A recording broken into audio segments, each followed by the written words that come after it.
when Bergeron was the captain and you needed a big game from the team or something for them to rally around, he inevitably always stepped up and provided that as the leader and the sort of focal point of that team. Marchand, I thought, did the same thing over the weekend.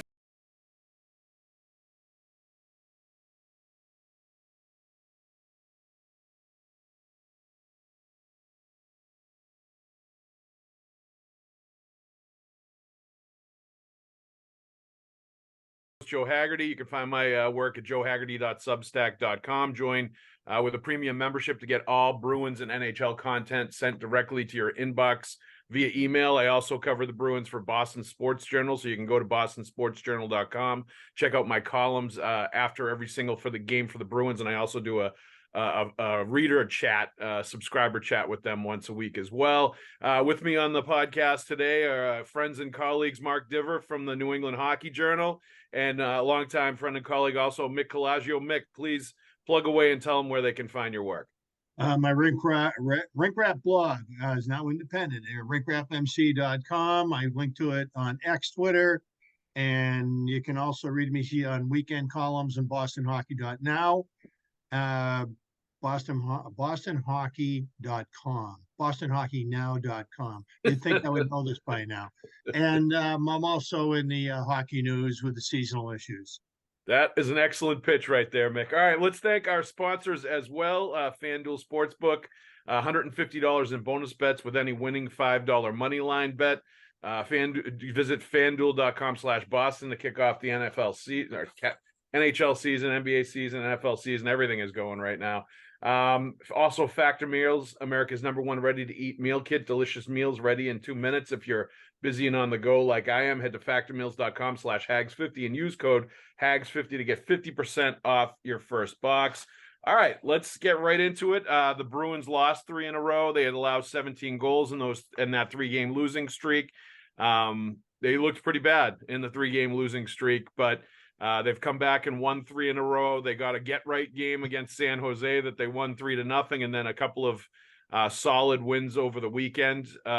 Mark, just your take on, because I haven't talked to you about it yet, your take on the losing streak and now what we've seen in the last 3 games and sort of what to make of all of that when you're looking at it. Well, my takeaway from the losing streak was that the goaltending, which had been off the charts before that, all of a sudden wasn't quite as good. It wasn't bad, but it wasn't quite as good as it had been, and that's the difference. And that was the difference. They weren't paying attention to the details, and when the goaltending slipped a little bit, then they lost those games, and they looked bad at times doing it. But they got it back together here for a couple of games, and we'll see going forward if they can sustain that. Yeah, I mean, I definitely also I agree with you. I think the schedule too also kind of caught up to them in that stretch. There's no question about that. They weren't able to practice for a long period of time. Maybe that contributed to some of the slippage that we saw in the details. In addition to, they played 3 games in 4 days around Thanksgiving. They had 2 matinees coming off of Thanksgiving. You could see the slippage in their game coming into that stretch because they were in the middle of 9 games in 16 or 17 days or whatever it was. There was a very, busy stretch that I think caught up to them. And I think the goaltenders were a little tired too, definitely. Yeah. And I think that factored into the way that they played. Mick, your thoughts on the 3-game winning streak that they're riding, the games over the weekend, and how they've been able to bounce back from the 3-game losing streak? They're playing a lot better without the puck hockey now than they were before the losing streak started. Yeah. And it was starting to catch up to their game.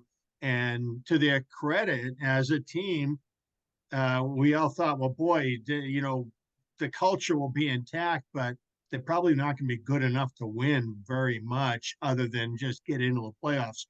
This team has had an amazing record and been able to win despite playing poorly, right? So here we are on the other side of that disastrous 3-game stretch, which was really, as Mark pointed out, worse than the results looked prior to, and especially in the recent games prior to. They built up to it, and then the bottom fell out.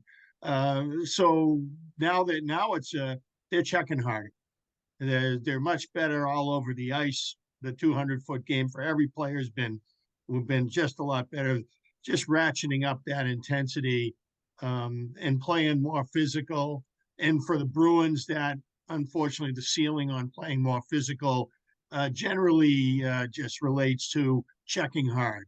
And you know, you can argue it means that for any good team, but in their case, I wish there was another dimension beyond that, but there isn't right now. But certain guys are trying to do it. You know, Lauko still stirs it up. Nice to see the cage off of him, and he's playing with that reckless abandon again. Yeah, definitely. And look, the Bruins are a team that are going to have to check hard. They're going to have to play 200 feet. They're going to have to watch the details and pay close attention to them, because they're just not able to separate and pull away from teams offensively to the point where they can play looser with the puck, or, you know, decide at times they're not going to pay attention to that part of the game. They're just not that team. You know, they're going to win with defense and goaltending and effort and energy. And it's not going to be them overwhelming teams with their depth and their offense like it was before. So when that starts to go away, whether it's the goalies slipping, whether it's the schedule catching up to them, and the legs aren't there. And you could also see mental mistakes too. That's always my giveaway in that losing streak, was you start to see some strange mental mistakes and miscues during games where you're like, that normally isn't what you see a player do in that situation. And that's when you I thought anyway, you knew the schedule was sort of, you know, working against him. Like that Pavel Zacha play where he breaks his stick and he goes all the way to the end of the bench, long change in the second period to try to get another stick, and leaves his team shorthanded, and it turns into a puck in the back of the net. That's just like for my money, a simple mental mistake that a player makes when he's tired and he's not really thinking, you know, about what he's doing on the ice, or his mind isn't processing like it normally does.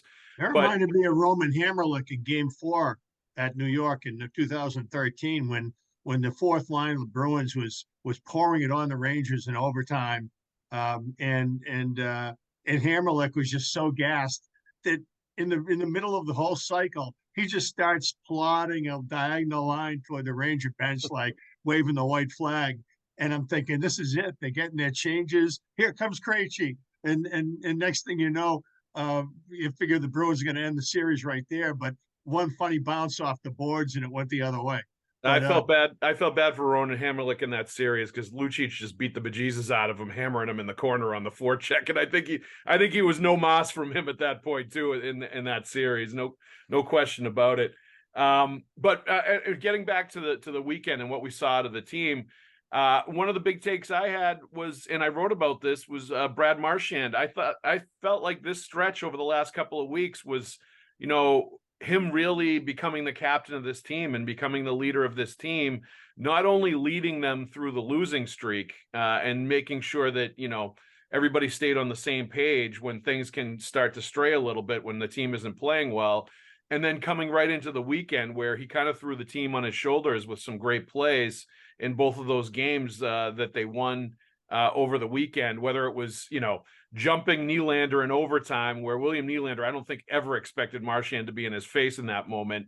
And he kind of panicked, blew a tire, and lost the puck, and it turned into the game-winning goal that he scored after Pastrnak went down, or taking over in the third period of that game against Columbus and getting the natural hat trick. Just, you know, at 35 years old, Mark, how impressed are you with what we continue to see out of Brad Marchand stepping up in big moments? And it kind of reminded me, to be honest with you, of when Bergeron was the captain and you needed a big game from the team or something for them to rally around. He inevitably always stepped up and provided that as the leader and the sort of, you know, focal point of that team. Marchand, I thought, did the same thing over the weekend.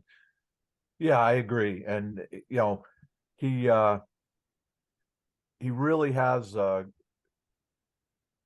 don't know if grown into it is the right way to term it, but you can see that it's his role now, and he's ready for it.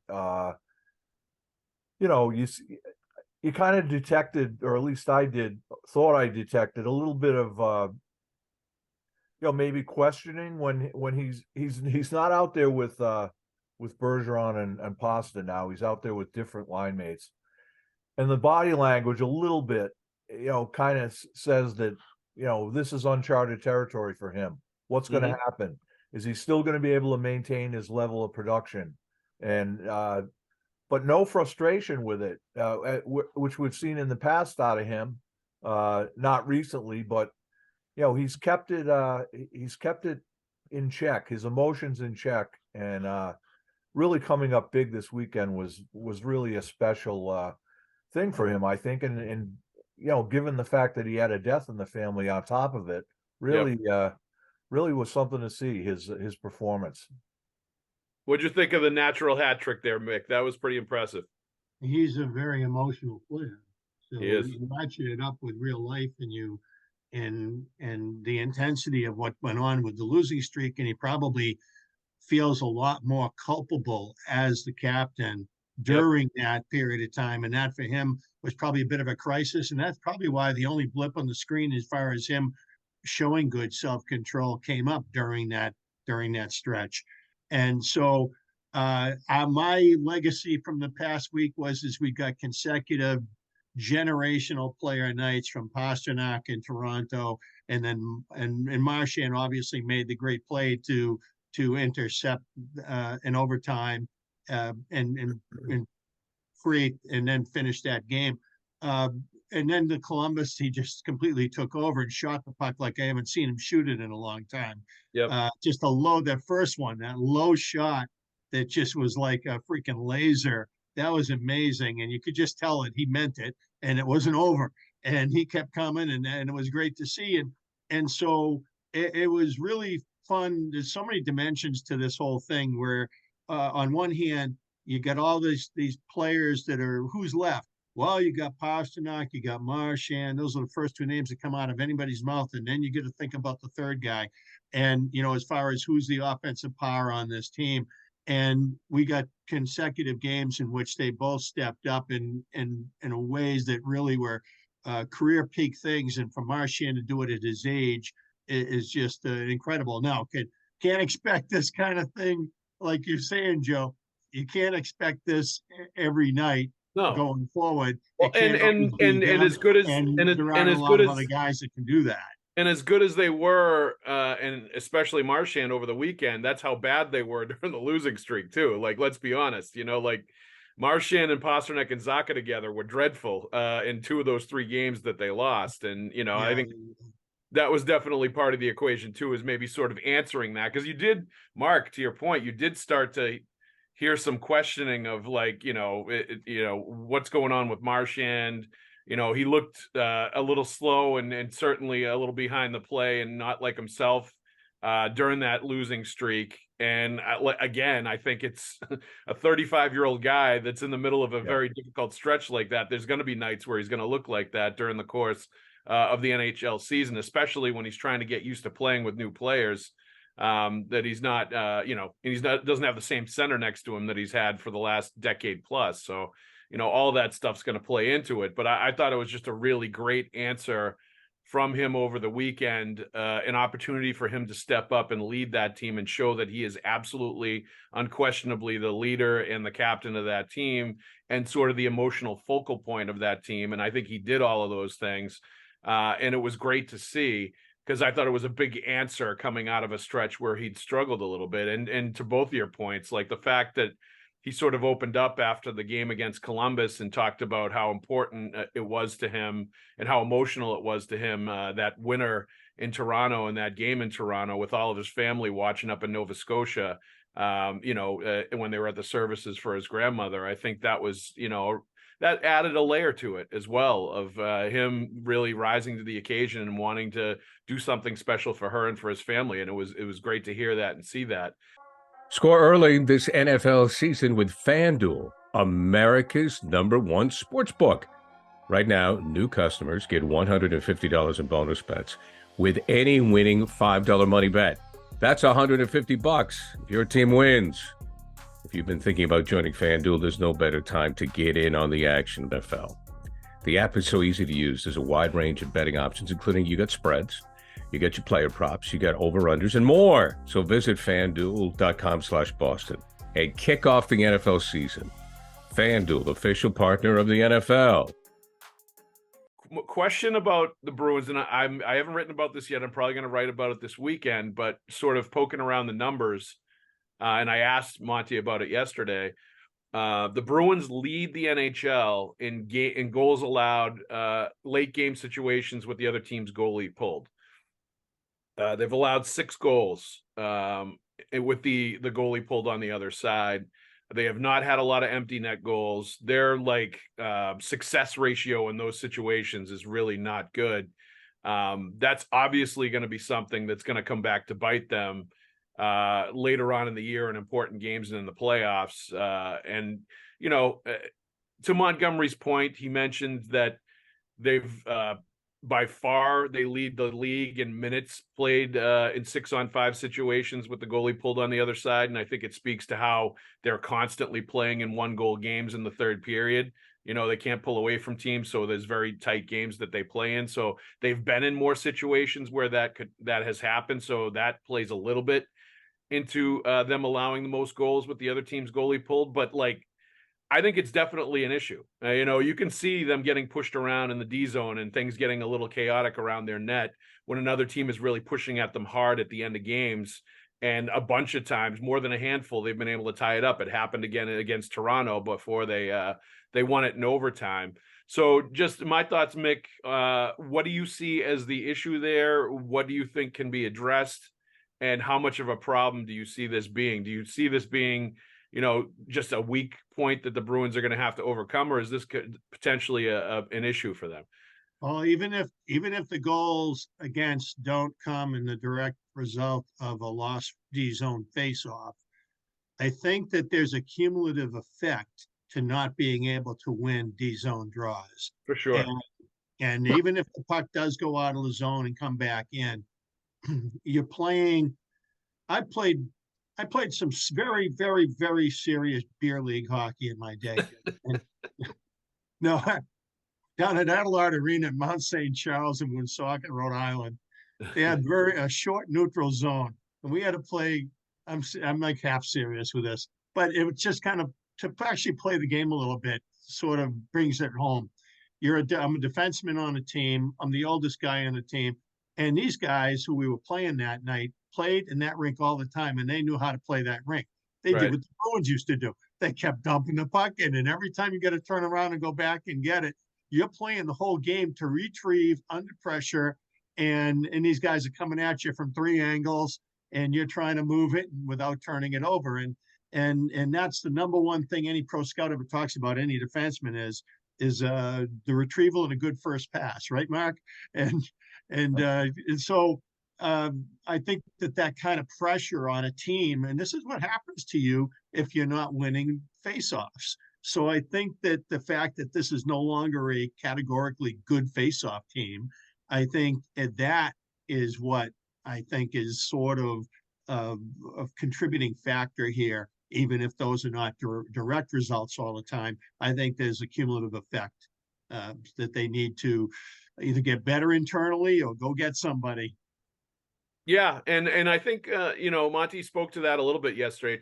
He talked a lot more about the forwards and sort of putting players in different situations now than they've been accustomed to in the past at the end of games. Because obviously, for the longest time, the last minute of a game, Patrice Bergeron was going to be out there taking faceoffs and be one of the forwards on the ice, and David Krejci would be out there all the time too.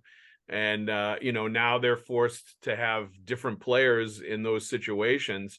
But I also think it speaks a little bit, in my mind, to the defensemen in front of the net and them not being able to just, hold back what's happening around them and sort of getting pushed around a little bit. I mean, I think it was the Toronto game. There were like 3 guys down on the ice all over the place at the end of the game when Austin Matthews scored that goal. It was just like Bruins diving and falling and not even, in position to block shots or front Austin Matthews because they were just losing battles and getting pushed around. And in my mind, that's something that plays into this as well. And I think it's a valid point where you're saying about the faceoffs. And I think that is absolutely a part of it. Mark, your thoughts on anything that you've seen as far as these situations go, and observations with the team as far as stuff that they need to address. Well, in terms of the blowing the leads at the end, I mean, in my many decades of watching this team, I don't recall a situation like this where they were in a rut and they consistently give up goals at the end to tie the game. I can't recall that ever being an issue. Maybe it has been, but I can't remember. And I wonder if, you know, is it just is it a mindset thing also, that the urgency, just clear the puck, loft it, airmail it. Yeah. Don't be looking for the empty net. Just get icing it is out not of a there. bad play. And if it's icing, then okay, it's icing. Win the draw and reset and win the draw. Yep. And Mick, I know, I'm sure you know, at Adelard Arena, if you tried to go glass it out, well, there was no glass. It would go off the wire and right back into the slot for a grade A scoring chance. That's right. You get a primary assist. Right. And then you got to walk crooked underneath the bleachers. That's right. That's right. And don't get up too fast in the locker room. That ceiling is low. That's right. Does the and I think you're right, Mark. I don't think this has been an issue in the past, and I think part of the reason it hasn't been an issue in the past is that the last 15 to 20 years they've had two of the best defensive players of all time playing for them, Zdeno Chara and Patrice Bergeron, and it makes you wonder if when you talk about needs for this team, when you talk about the biggest need that this team has, and we've for the longest time thought it was a front line, top six center, with Krejci and Bergeron retiring, and that still, is certainly on the list. But is there a certain type of defenseman, just a nasty, big, physical sort of defenseman for those situations? Is that something that the Bruins need? I mean, Forbort fits that kind of a profile to a degree for sure. Brandon Carlo is big and strong around the net and kills a lot of plays. You've got two big, frontline horse defensemen in Hampus Lindholm and Charlie McAvoy. But what's that? I've been a big Lindholm fan since he got here, but I gotta say, the more I've watched this guy this season, I feel like there's sort of a legacy to last playoff that he's punching below his weight. Well, that's my situation that you're talking about. Yes, this is exactly my question: is do they need that another defenseman, that kind of a defenseman that you can plop into those situations at the end of games in front of the net? That's not, that's going to clear bodies. That's going to make sure the other team's guys are down on the ice and not, his own guys all over the place around the net. Is that something that, as we watch this team more, is becoming perhaps more of a need, Mick? Hard to say. I mean, it's I think that Lindholm, that big body and the overall skill that he has, I think that, it's the elephant in my kitchen right now from a defensive standpoint is he a bona fide member of a big three back there? I feel like Carlo's an excellent right shot complement to McAvoy. And I feel like Lindholm is your lone ranger on the left side, because otherwise you have two specialty widgets. You have Forbort's long stick, which is great in the PK, but in a fast 5-on-5 game, he could be a bit of a turnstile. Cruz is just the opposite, and we've talked about him quite a bit. Wonderful little hockey player. He by the way, has not been great this year either. I know there was an injury in the middle of it, but I think he's struggled quite a bit this year too. When I've watched him before and after the injury. Yeah. I mean, we know that he'll show better than what we've seen. I'm confident of that. He's in the prime of his career. The question is that good enough when it matters? And that's what we always tend to talk about. We always take the end season view when we discuss this stuff and play general manager.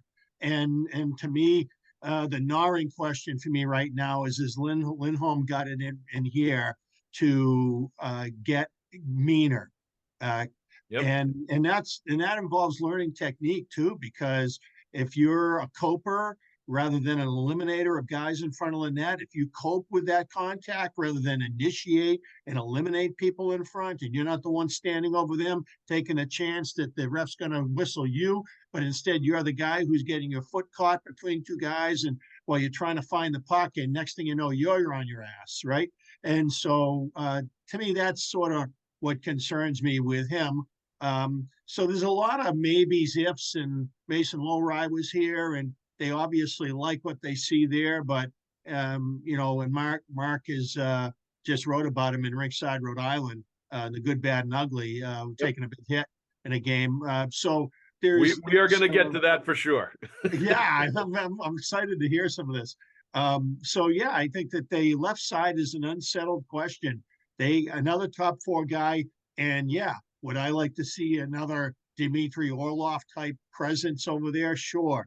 I don't want to go Radko Gudas level and have a guy who had a magical run with the Panthers, but is back to being Radko Gudas. Right. And I want to see a guy who can hold up hockey wise, but be an initiator, be a tough guy. I want that over on that side. I think they need to get that. Yeah, and I agree. And interesting, I was looking through some numbers before we jumped on, and both Lindholm and McAvoy are in the top 25 in the NHL in penalty minutes, both on track to go over 100 PIMs this year. And Lindholm is not like a real physical defenseman. I feel like there's a component. There's definitely what you're talking about. And I think that's part of the issue, is just not stout enough around the net and not sort of mean enough around the net, and needs to develop a little bit more of that, especially in these situations at the end of games where it's just, warfare. It's a melee out there.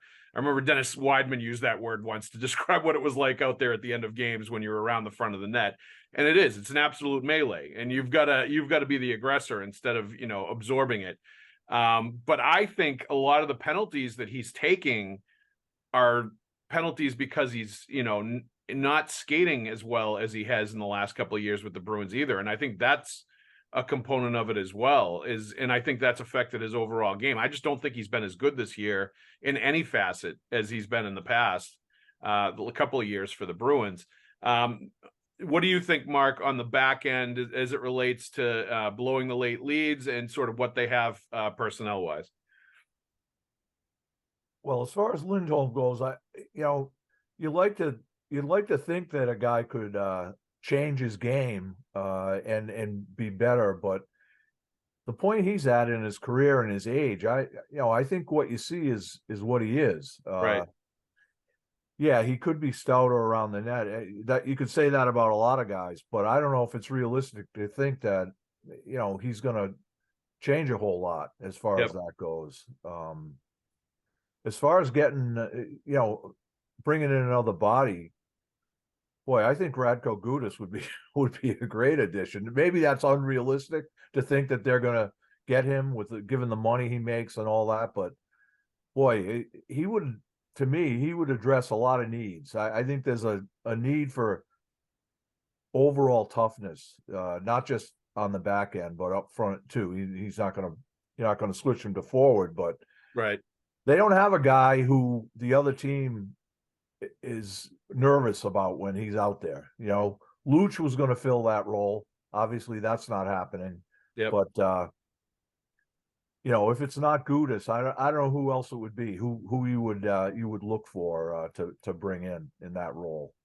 No, nobody comes to mind. I'm sure there are players out there that could fill that role in some way, shape, or form. And certainly be an upgrade maybe from what they have, could give them a little bit of element of that. But to your point, like in today's NHL, there's only a limited amount of players that have that kind of presence and have that kind of, intimidation factor when it comes to putting a little fear or awareness into the other team's heads before you're going to play them. And yeah, you're absolutely right. The absence of Lucic, who they plan to have that kind of presence this year, has been significant. And it's something that they don't have enough of, even if, Trent Frederick, from time to time will step up and play the role when he has to, and did it recently and did a good job of that. But it seems like he's sort of in between as far as always being that guy. And to your point, at his career and where he is, he's entering sort of he is what he is status. And I don't know that he's ever going to be that, kind of player that other teams are going to be worried about. There's a guy that comes to mind, Jacob Middleton with Minnesota. Yeah. Yeah. Okay. Yep. And I got a pal once, Lawson Krause here from Arizona. Yeah, that would be good. Yeah. Jacob Middleton, though, was coming up with San Jose when Ryan Mougenel was out there, and Ryan speaks very highly of Middleton as not only the player but the kind of person that he is. He'd be a fantastic fit. I don't think Minnesota's looking to peddle him anywhere, but that's one name that I think would be a real good addition. Yeah. No, now they won 4 in a row to start off their new coaching tenure. Hines. So and they you want to catch these teams when they're really floundering, right? And unfortunately, some of these windows close. Yeah, they do. Yep. All right. We'll go around the horn real quick with a couple of as we hit the quarter pole with the Bruins. A couple of sort of awards or recognized players at this point, about a quarter of the season and a little bit more than a quarter of the season in. Bruins MVP to this point in the season, and I would say the Bruins goaltending in general, but Jeremy Swayman individually, I think, has really stepped up to a different level this year.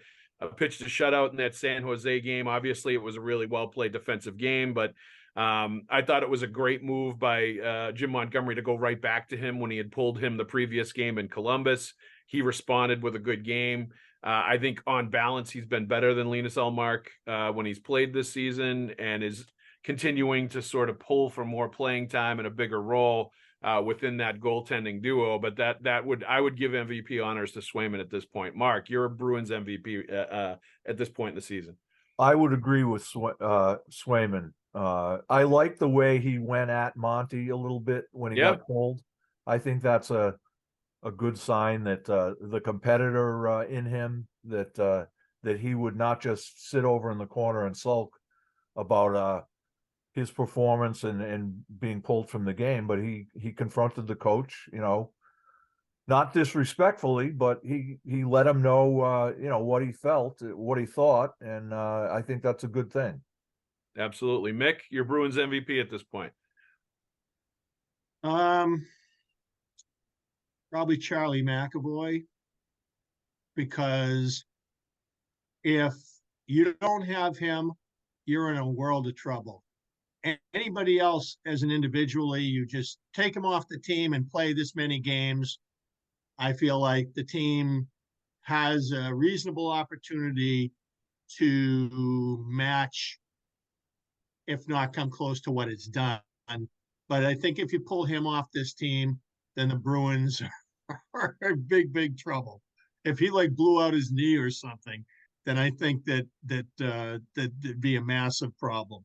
I feel like they could survive all the losses. That having been said, I'm somewhere between you guys, but I do feel like I'm not on the Swayman bandwagon here. I feel like both guys have had good moments and not so good moments, but they've both been very good overall. And I feel like, right now, I'm not as, if I try to imagine, okay, let's just say you cash in Ullmark and you trade for what this team needs. Do I really believe that Swayman is that guy right now? And let's go. I'm not 100% there in either case. Right now, I feel better about the tandem given how fragile this team has been defensively. I just feel like they give up so many grade A's early in games that I feel like it isn't just one guy, it's both of them. And until that settles down and they sustain the hockey we've seen these last few games for a longer stretch, I'm not ready to part with either one of these guys. And I'm not suggesting that your comments indicate that you would right now, but I don't feel like it's one goalie more than the other. I feel like it's a both and. But then I think about, it's been amazing what Pasta has come back and done with the opponent's attention on him every single night. They're giving him all their attention, and he's still getting it done. It's amazing to me what he's done this season, despite the added attention that he's had to deal with on a regular basis. He's playing nastier physically. I love that. He's growing into his role as a superstar. Marchand as the leader is right up beside him in the same sort of way as the goalies. But for me, if you're looking at it from the prism of take a guy off this team and what happens to the Bruins, then McAvoy's at the top of my list.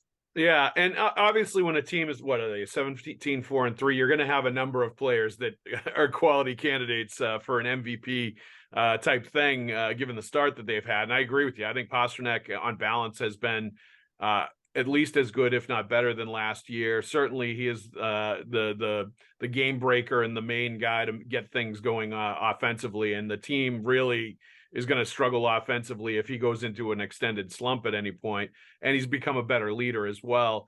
And Marchand, we have already discussed him and what he's done this year as the captain and what he did over the weekend. McAvoy's an interesting one for me because, obviously he's super important on this team. He plays a ton of roles.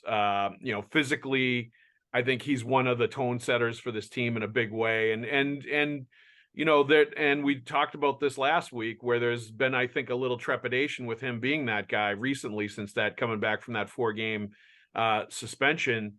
But he also, he's a -3 on the year. He was a dash for 6 straight games before, during, and after that losing streak. He's had some tough moments this year too. I wouldn't say that he's been his best self throughout this season. I think it's been more difficult for him not having, some of the centers and not having the puck possession that they're used to having, which definitely in the offensive zone definitely affects the defensemen and affects their overall game.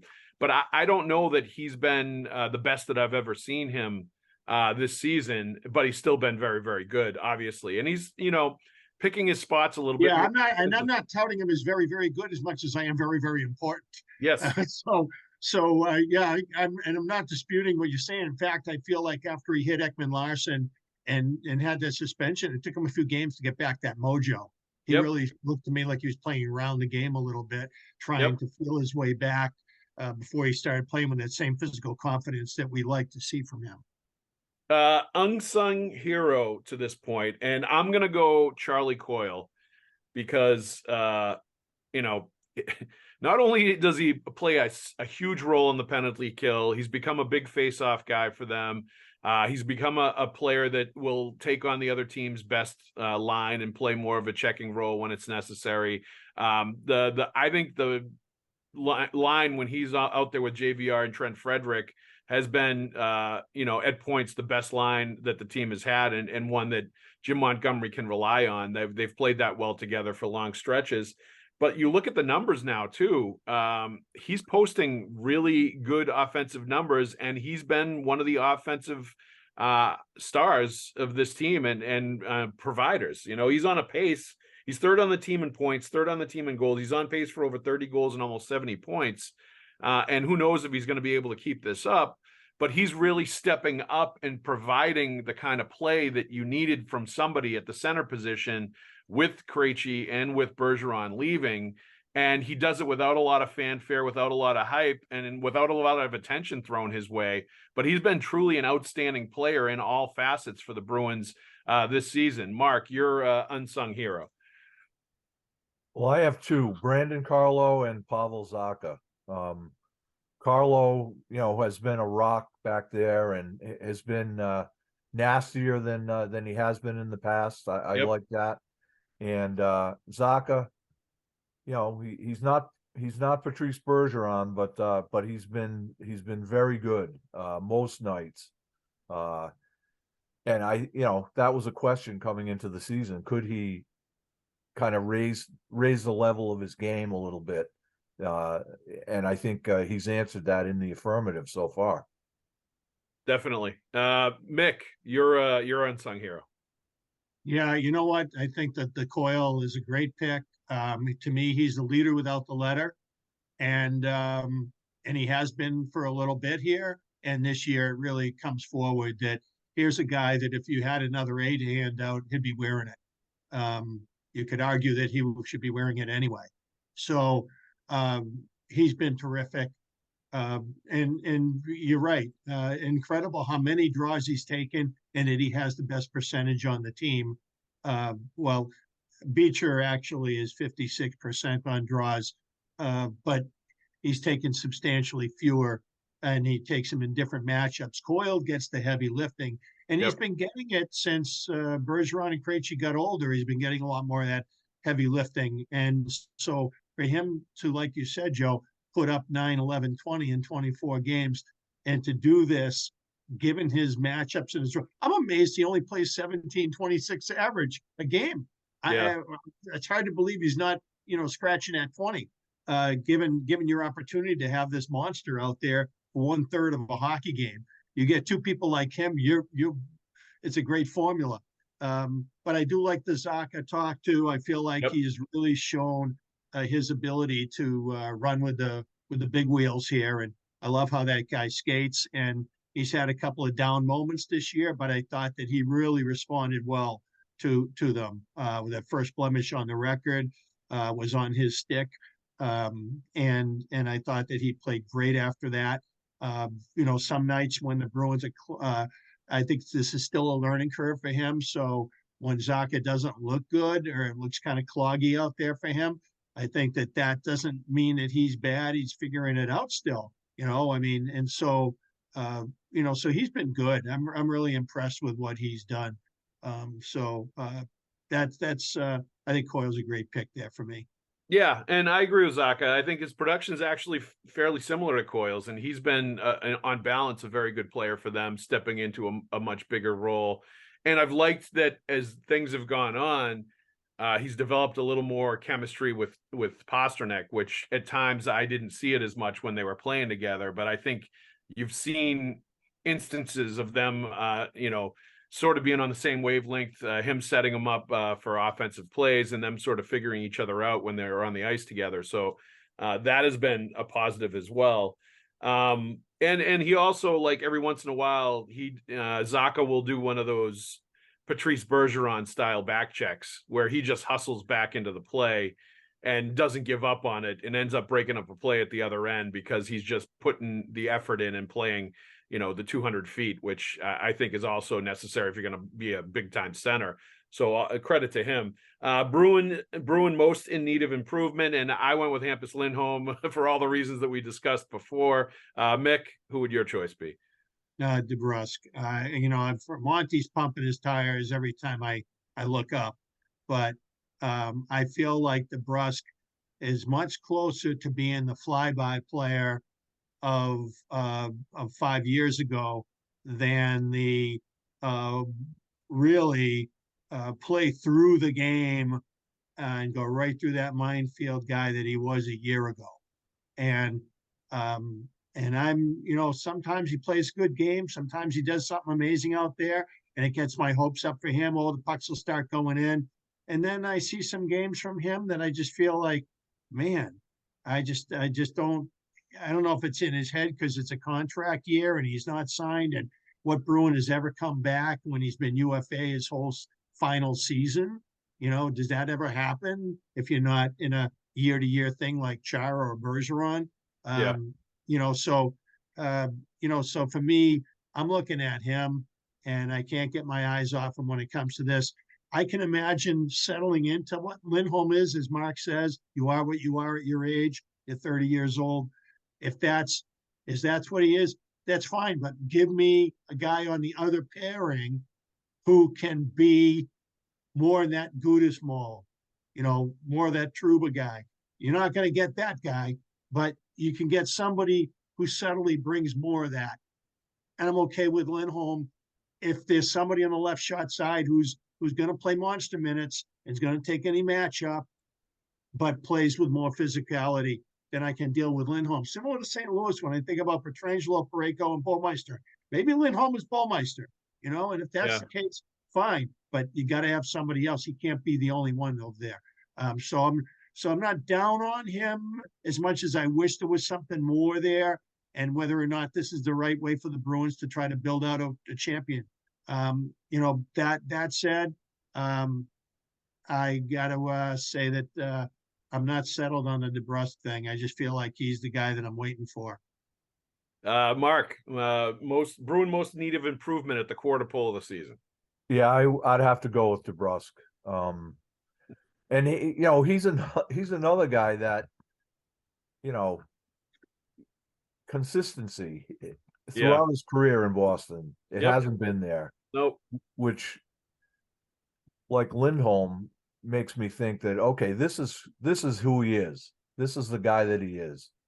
He goes long stretches without goals, and you wonder, when is he going to bust out? And you contrast that with who he is in the playoffs, which in the past he's been real good in the playoffs. So, I don't know. I guess the question I would ask, and I'm sure they're debating this in the front office, is how much do you invest in that guy? Right. Right. Or do you say, okay, yeah, he's a good player, but if we traded him for this other guy, maybe we'll be better off in the long run. And, without a streaky, a gifted offensive player at times, but not all the time. So maybe, I'm, like I said, I'm sure they're debating that, but, the guy that you see not scoring for long stretches, I think that's who Jake is. So I don't know. He's playing like he has some sort of injury that nobody knows about that's going to require an off-season surgery, and nobody doesn't want to talk about it because, if he does, it's going to screw everything up for him. So the only problem that's what I feel like I'm watching. The only problem I have with all of that is just what he showed last year was something different than that. I thought he was much more consistent last year. I thought he was much more productive. He would have been a 30-goal scorer if he didn't get hurt. In the Winter Classic, scoring winning the game on a broken leg, like he showed it last year. And to your point, Mark, he's shown it in the playoffs at times as well. So what's in there, and it can be tapped into. And that would be the only pause I would have if I were the Bruins and Bruins management. With also knowing if you do move him, you better have somebody that can provide that kind of dynamic, offensive scoring ability. And have that upside that you're bringing back, given the current state of what they have among their forward group. And that's, I think, what makes it difficult for them. I've almost felt at times and wondered if this turns into a Torrey Krug situation where they're in a position where they kind of have to ride it out for the year with him, even if they know that they're not going to want invest big term and lots of money into him in a contract extension at the end of the year. And they might have to just say, see you later when the season's over. But it all depends, obviously, on what kind of value they can get back for him, for sure. And I think he's been a little better lately. He went through a long stretch at the start of the year where he was not noticeable at all and not even getting chances. His camp was just invisible. Yeah. And I think he started to, generate a little bit more and be a little bit more like he was last year. And I do also wonder if the contract thing plays into some of this and it's on his mind too much and it's something that's, impacting his play. But I also think there's just, he's a streaky player and there's a limit to how much he's going to be able to impact the game when he's not putting the puck in the net. And he's always going to be that kind of guy. And it just, what's going to happen, Joe, if they trade him, right? He's going to go to that other team and go lights out and the Bruins are going to look bad for about a month. But I always laugh when we talk about DeBrusk, especially in these kind of circumstances or contexts, because I hear from more hockey coaches that he absolutely infuriates them with the way he plays. Like they just, your old school hockey coaches out there, high school, college, like whatever. I hear more about DeBrusk than any other player on the Bruins when they're frustrated about what they're watching. He's just that kind of player, I think. Well, if you want to be Bobby Ryan and play around the game and sneak up on it and have 10 seconds of impact, but make it be something that changes the outcome of the game, you got to be Bobby Ryan. I think Jake DeBrusk showed us last fall that he's better if he goes more Bergeron style, plays through the game, is part of the game, in the game, struggling with the game, and deals and goes straight through the gates of hell to get where he wants to go. And that's the guy that I want to watch. And it's hard to be that guy. So I don't know what's going on, but I right now I don't find him settling into he's not finding that yet. I'm not seeing it. No. We do have Factor Meals to help us out. America's #1 ready-to-eat meal kit when it does get busy, when it does get crazy, when we do need a quick meal. They fuel you up fast with flavorful and nutritious ready-to-eat meals delivered straight to your door. Takes less than 2 minutes to cook them. They're fresh, never frozen, meals ready in 2 minutes, like I said. They have calorie-conscious options, going upscale with some of the things they're offering now, like surf and surf meal options, roasted garlic filet mignon, and shrimp and Cajun spiced shrimp and salmon, which is like right in my wheelhouse. This is the kind of stuff I'm all about. So it's got everything for everybody. There's 34 plus chef prepared, dietitian approved weekly options for meals. You can get snacks, you can get breakfast items. Like it's a great deal. So if you want to get Factor Meals, go to factormeals.com/Haggs50 and use the code Haggs50 to get 50% off of your first box. It's a great deal. I've tried it. It's fantastic. I recommend it to you. We love these ready to make meal kits, especially when we're on the go with our kids. So one more time, that's factormeals.com/Haggs50 to get 50% off your first box. You won't be sorry if you go to Factor Meals. It gets the Haggs thumbs up seal of approval. All right, let's move on to Providence. Mark's knows more about the Providence Bruins, watches more Providence Bruins games, goes to more Providence Bruins practices, is around the team more than anybody else in the media, I think. Your thoughts on Providence as of late, Mark, and how Mason Lowry has been since he came back from Boston? Well, the team's been very good lately. They've won 5 in a row. They got off to a slow start for a variety of reasons. A lot of new faces, guys settling into a new city and a new group of teammates. But they played very well over the last 2 weekends. I think they figured a lot of things out about how they need to play to win.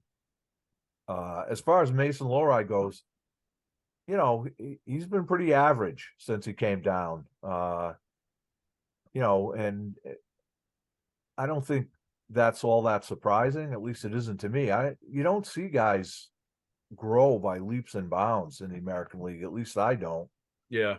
They get better gradually a lot of times. And, I think Ryan Mougenel, the coach, alluded to this, last week, that when you get sent down, it's you can say all the right things about how you're going to do your best and you're going to embrace it, but in reality it's a blow to anyone's ego to be sent down, and I don't think Mason lacks for confidence, that's for sure. You can see that in his game. He'll try anything. Yep. But he's been pretty average, and still doing, the other day he carried the puck into four guys lined up in front of him at the opposing blue line. That's not going to fly. Yeah. Not in the American League, certainly anywhere. Yeah. And so he does that, and here comes a 3-on-1 the other way because he's way up there caught, and they didn't score. But I mean, there's plays like that you see, once a game maybe. Near the end of the game, they had a 1-goal lead and they were really scrapping to try and preserve the lead. He carries the puck up, and instead of dumping it in behind the opposing team's D and letting his forwards go forecheck, he tried to make a little play at the blue line and got broken up. And that game situation awareness. Yeah. I think Monty commented on that more than once, that's one of the things that a guy like Mason has to learn. And I have no doubt that he will learn that, and that he'll be fine, down the road, but he's not there yet. And he's been pretty average in his first few games back in Providence. And I don't think that's surprising or alarming. No. Or anything like that. He's going to be fine. No, and the AHL is Okay. the AHL is the right place to learn the game situations, the time and place to be trying to make plays at the blue line. You know, keeping it simple at certain points and dumping it and all that stuff. Like I think is the right. You know, that's why he needed to go back there this year, and I don't think there was ever any danger of him sticking around. After you got an extended look at him in Boston, you know, I think the right move was always to get him back down there and let him learn those things. Mick, I hope he's not doing it because he treats the league with contempt because he's upset that he's there again. You know, I mean, because it looked pretty good for a little while he was here before the bottom fell out on the team and he was needing to go back himself. But I'm curious, Mark, about I really thought that Merkelov had a shot at making the Bruins, and McLaughlin was one of the last guys cut. And then I look at their seasons, and they're very underwhelming from a statistical standpoint. What are you seeing from? I'm just curious if you make a quick hit on both of those guys. Well, Merkelov, he doesn't have the numbers that he had last year, but his two-way game has grown by leaps and bounds from last year. Recently, especially, I mean, you just notice plays that he makes, back checks, plays along the wall in the defensive zone that a year ago you wouldn't have seen from him. He's embraced that part of the game, or and not without maybe complaining to the coaching staff that his numbers aren't such that he's going to get a call. I think he's very aware of that, of where his numbers are this year compared to last year. But it's his two-way game that's either going to get him there or not. And playing one way, Jim Montgomery's not looking for that. If and when he goes up, he's got to be a responsible player all over the ice.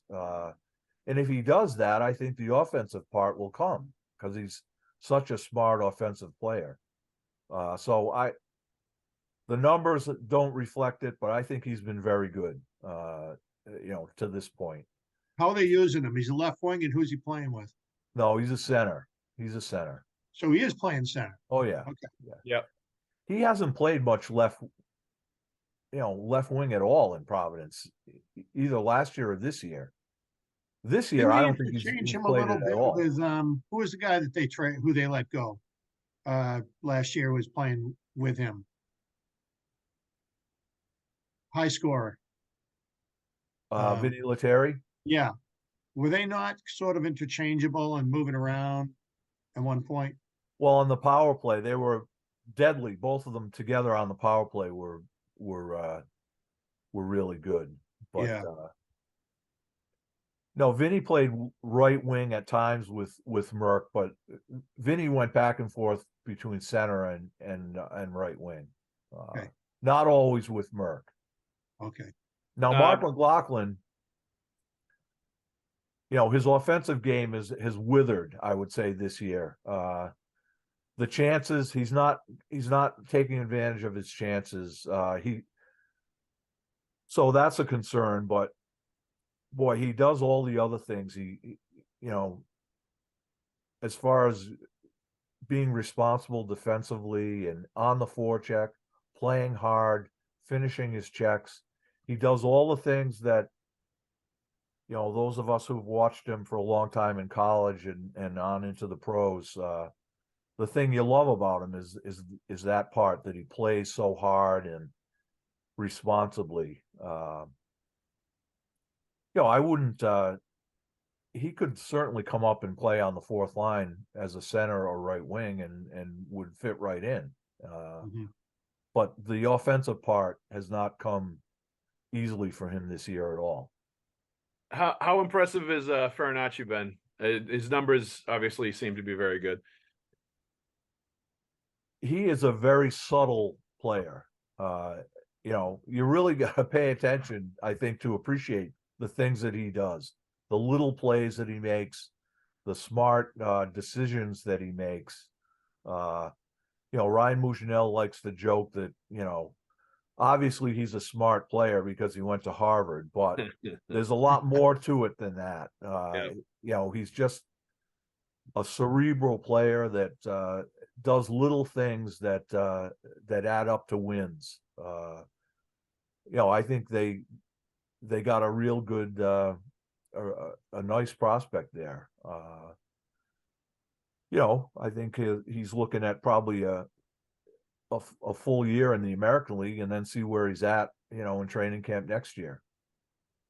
And your favorite player in mine, Mark, Fabian Lysell. I know he's been hurt the last couple of games. Just, I think he's, just seeing your tweets and your observations that he had picked up his game, from a slow start at the beginning of the year, but now he's been out the last few games.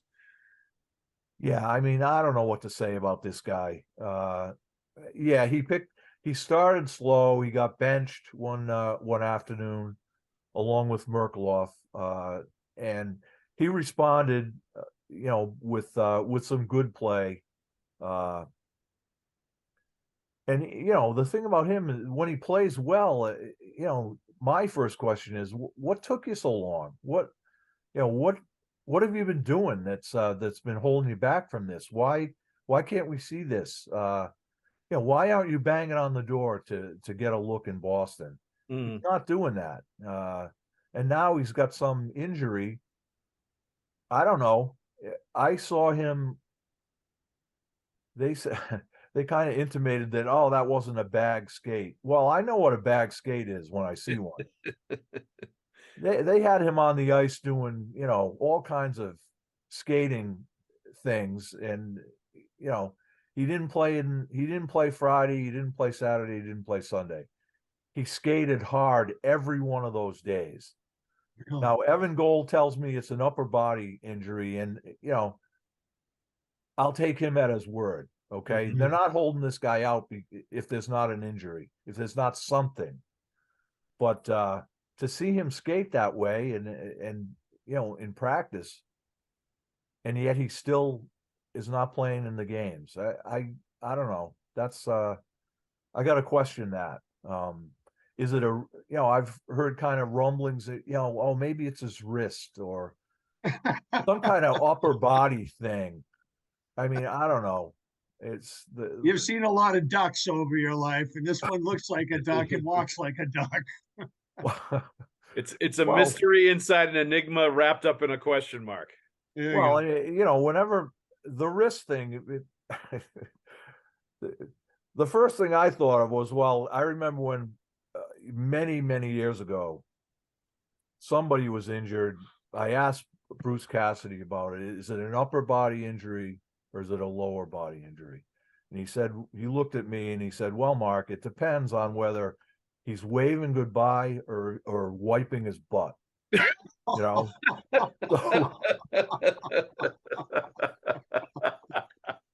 What he meant was that, that's classic Butch, right? Yeah. But so is it a wrist injury? Is it his hand? I don't know. I don't know what it is, but I go to practice yesterday and he is flying. He's absolutely flying around the ice in practice. I want to see that in a game, in a stretch of games, not 2 or 3 or 4 or 5 good games where he puts up some numbers. I want to see that for like 20 straight games. And I don't know if I'm ever going to see that. Anything else, Mark, in Providence worth noting, remarking about? Any observations or things that you've seen that you think Bruins fans should know about? Well, Brandon Bussey, I don't think it's any secret what a terrific prospect he is. He's been a little banged up, a little sore recently, but boy, the kid just competes his butt off, and it's really something to see. A guy who just won't give up on any puck or on any shot. His numbers aren't as good this year because the team hasn't been as good in front of him to this point. But Boston has a good one in him. They're going to have to, at some point, they're going to have to decide, what do you do with him? Now that decision is not imminent. It doesn't have to be. Right. It could be a year away. Who knows? But at some point, he's going to be a factor, I think, in Boston. He's a late bloomer. Now, is he UFA at the end of this year? I don't think so. I think he's restricted. Okay, because he's a bit of a late bloomer. He's a tall left stick for people who haven't seen him play. A little Dryden-esque, and second best statistical season last year to Wolf, who played for the Calgary Flames last night. So so Bussy is now, if not happened statistically, then it's great to hear a report that he's playing just as well. No, he steals games. He steals games. That's the impact he has. They got outshot a couple of weeks ago, 43 to whatever, and he stopped 42 of them, and they won in overtime on a Lysell goal. Maybe that's where he suffered the mystery injury, celebrating after scoring that goal, Mark. I can't say enough about Bussy. Not only the player, but the person. He's a really good kid who understands, I think, what's going on here as he tries to climb his way to the NHL. I was really impressed with him last year when I went to a game, and he was a healthy scratch sitting with about a half a dozen guys in the corner. And Kaiser had to start, and Kincaid was the backup. And Bussy was so dialed into Kaiser's game that every little technique thing that happened out of the corner or whatever, he was like, he was on it, and he was so behind him and in his corner. And I told this to Mouginel thank you for setting us up to meet, and Jordan Kahn, obviously. But he said, that's him. Yeah. He roots for the other goalie. And yep. I had a goalie tell me that this was a while back, maybe before it became such a thing now, the goalie hug at the end of the Bruins games. He told me I never rooted for my partner. I always rooted against him. I didn't want him to succeed. I didn't want him to do well. I wanted to be the guy. So, rooting for your teammate when you're the goalie and you're not playing that night, that's not something to be taken for granted. Not everybody does it. He's not necessarily an outlier, because if you read Ken Dryden's book, The Game, you take a guy as legendary as Ken Dryden and the success he had in his short career. And he actually is talking about his final season and writing this book, and his longtime backup there. He took so many practice shots before storming off the ice just to kind of reinforce why am I blind blocking on him? That he's still the guy. It's still my net, and it's like, wow, I never would have guessed that would be the dynamic there. But Terry is that deep in his career, and he's still doing that. Yeah. It speaks to Bussy that, for a young player like him at the AHL level, knowing what's in front of him at the NHL level in that organization, on that team, that there's no discouragement, there's no whatever, there's, he just continues to, play hard, steal games, do what he needs to do, and have his stock rise. You see a lot of players, the AHL level, when they see that the inn is full at the NHL level, and it's going to take something, unforeseen and something way out of the ordinary for them to get a shot in the short term, to just not get distracted or discouraged by that. And I think that says something about him, and that's definitely a credit to him. And it's an embarrassment of riches the Bruins have at the goaltending department. That's very clear by having all three of those guys right now. And that's, why we all think at some point, probably in the summertime, something's going to be done to address that situation one way or the other, because I think they just have to. Anyway, New England Hockey Journal's Mark Divver, Mick Colageo, thank you very much for joining us on the Pucks with Haggs podcast. As always, thank you to our sponsors, FanDuel Sportsbook. Get $150 in bonus bets with any winning $5 money line bet. That's $150 if your team wins. Download the app. It's easy to use. Spreads, player props, over under, so much more. Visit FanDuel.com/Boston and get things going right now. And also thank you to Factor Meals, America's #1 ready-to-eat meal kit. Calorie-conscious options, dietitian-approved, delicious smart meals with around or less than 550 calories, ready in 2 minutes.